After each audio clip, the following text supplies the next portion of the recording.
Chris at Superfly. Let's talk reserves. Here's the deal.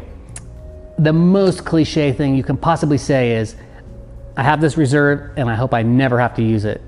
And I'm going to make the case for the idea that that's not how you want to be. And that a better approach is, this thing is going to be awesome. I can't wait to use it. This is going to be fun. Here's the backstory. 2002, I threw my reserve 4 times. Once at a competition doing a compulsory maneuver, I tied my glider in a knot. Once at a lake where I got both tips stuck in, I was just flying along straight as can be, kind of plummeting, but it wasn't screaming reserve, but I needed it anyway. Number 3, I broke a bunch of lines on a glider over the water. And number 4, I flew into my buddy kind of on purpose. I thought it was a good idea at the time, and it looked like we were going to tangle up. So I threw, but every single time except the time when I tangled up with my buddy and I was at about 50 feet that time, I went through an incredible 2, 3, 4, 5 seconds of straight up denial, where my only sentiment was, really? Here? Now? In front of all these people? Over that cold water? Did it really break? Those 3 or 4 seconds were really potentially expensive seconds.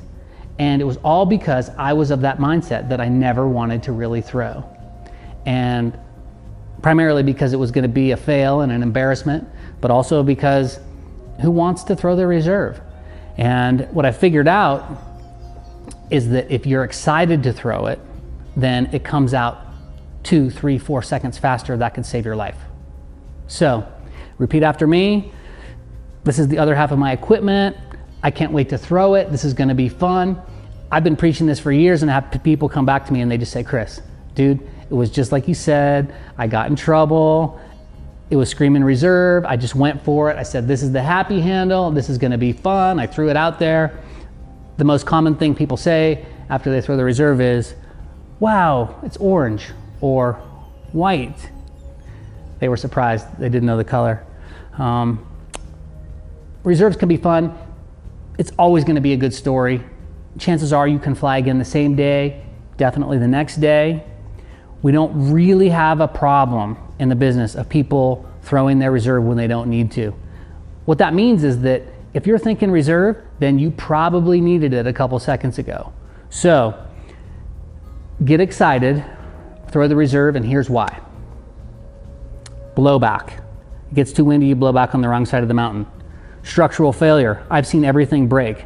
Not in the last 10 years, but I've seen lines break, sails tear, carabiners break, harnesses fail, and risers come apart. What more do you need? When you look at your stuff, know that there's a chance someday, some way, it could break. And when it does, you don't want to wait. Just throw it. Next, riser twist. If you're really riser twisted, it's screaming reserve, obviously. If the tip is stuck in and the glider's also spiraling with the riser twist, yeah. You get a second to try to troubleshoot, but mostly the reserve's coming out. Spiral. A glider starts to spiral. You give your best effort to make it come out of the spiral mode, but it's not happening. It doesn't kind of look like it's trending your way.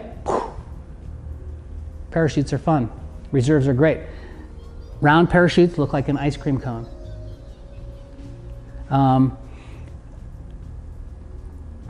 Asymmetric or frontal spin or stall kind of event and you're low 200-300 feet, is it really worth seeing to how well you can manage those maneuvers at that low altitude? Or would it be better to just start going for the reserve, wherever it may be, front, side, rear? I threw from the shoulder a few times in the old days. Start going for it. And it can happen that as you go for your reserve, you realize, oh wow, I'm in normal flight. Can happen. You can fly away.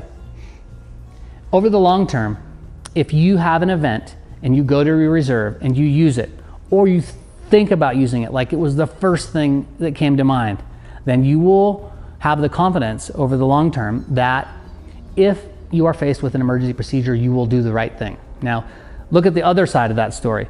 If you have a big event and you're not quite altitude aware and you troubleshoot it and you manage to pull it off, and when you fly away, you're a little lower than you expected, but you flew away. Is that a win? I would argue that it's not. And I would argue that the guy who does that hates himself a little or a lot, because that person knows when things get weird, they don't do the right thing. They don't expedite on the emergency procedure. And in our school, we teach that that's shameful. So you will be shamed and you will be faulted if you don't go for your reserve early, if you don't make it happen. Even if you pull it off, and especially if you pull it off, you will still be shamed. So it's all about mindset when it comes to paragliding stuff, especially reserves. And we're on a mission to change the mindset, to make it the happy handle, to make it something that people look forward to. And we're / I hope I never have to use it. That's old school. So many people throw, and then the story ends up being, I didn't see my glider or the reserve after that. All I saw was water, or all I saw was ground. So things like disabling the main glider, steering the reserve if it's steerable, they go right out the window. And the question is why? And the answer is, most of the time you're hanging from your shoulders. If you don't know why, the reason is so that you're in a natural parachute landing fall position. It's so that you don't end up naturally landing on your seat. So you're hanging from your shoulders, and the Y bridles are such that even the carefully constructed ones will tend to do this number to your helmet.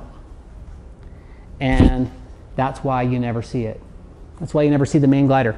So what we teach is that when you throw the reserve, look, watch your hand connect with the handle, out, wiggle, wiggle. It's a known fact that pulling up doesn't work well.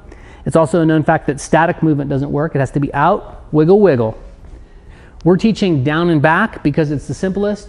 The one exception is if the glider is in a sat configuration. If you don't know what that is, put a study on it, but it can happen that the tip sticks in and you get a sat configuration. That's the worst for throwing. And in that case, the smart guys say, throw toward the trailing edge of the glider. So you see the trailing edge go by, you throw that way.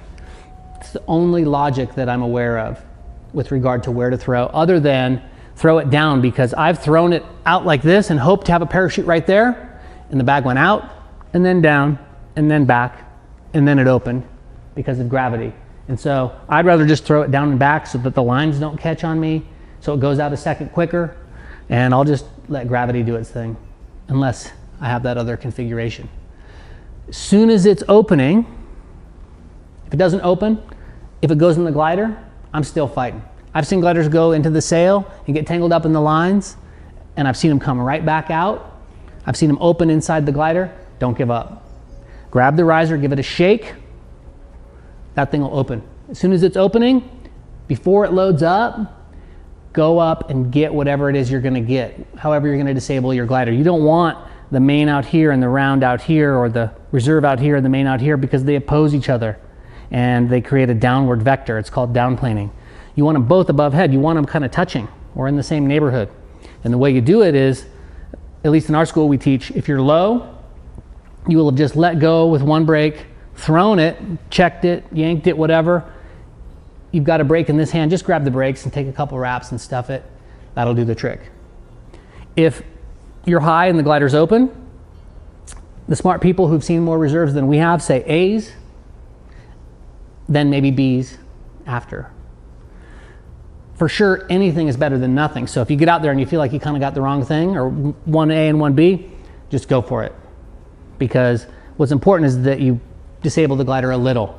And as you disable it, then it might take on a shape, and if the shape happens to be steady, you're not swinging around, the two parachutes aren't opposing each other, it's not downplaning, then you're stoked. And just freeze. Just enjoy that configuration. That's what you're looking for. Knees together, feet together, elbows in. Military people teach don't look at the ground, because when you look at the ground, you do one of these right before you hit the ground. If you just look up and kind of smile and have a happy thought, then you hit the ground kind of relaxed. Try to do some good parkour skills as you touch down. Only other detail is there are some cases where you might try to reel it in, specifically if you have a big riser twist and all you can reach is one line. Well, then you need to do something. So you grab that line and you pull it in, and you might just end up grabbing a wingtip, and depending on the situation, you might see fit to just reel it in some more. never know. It's for sure not exact science. For sure your situation is going to be way different when you throw. If you have the right idea in mind, if you know that you need to be busy, if you try to disable early and well, if you go for a good PLF before you land, if you throw early, if you throw, then you're golden.